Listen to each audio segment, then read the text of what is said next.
کہتے ہیں جب لقمان حکیم پڑھ کر فارغ ہو چکے تو استاد نے کہا کہ لقمان آج ایک بکرا ذبح کرو اور اس میں سے جو سب سے اچھی چیز سمجھو ہمارے لیے پکا لاؤ۔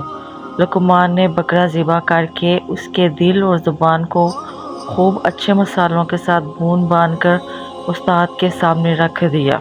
استاد نے چکھا تو تعریف کر کے کہا لقمان آج آدھے پاس ہو گئے ہو۔ دوسرے دن استاد نے فرمایا آج پھر ایک بکرا ذبح کرو اور اس میں سے سب سے بری چیز پاؤ وہ ہمارے لیے تیار کر کے لاؤ۔ انہوں نے بکرا ذبح کر کے اب بھی پہلے دن کی طرح صرف دل اور زبان ہی کو چن لیا، مگر اب کہ اس ترکیب سے پکایا کہ زبان میٹھی پکائی اور دل کڑوا۔ پھر دونوں کو ملا کر استاد کے سامنے لا رکھا۔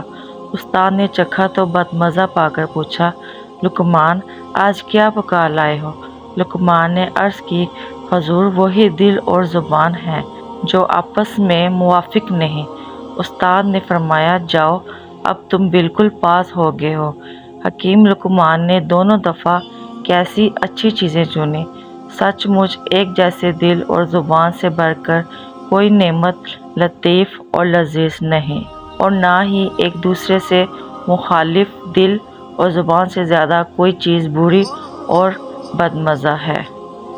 جس آدمی کا دل اور زبان ایک ہو دنیا بھی اس کی عزت کرتی ہے، خدا بھی خوش ہوتا ہے، اور جس کی زبان دل سے موافق نہ ہو دنیا بھی اسے اچھا نہیں سمجھتی، خدا بھی نہ خوش ہو جاتا ہے بلکہ وہ خود بھی خوش نہیں رہتا۔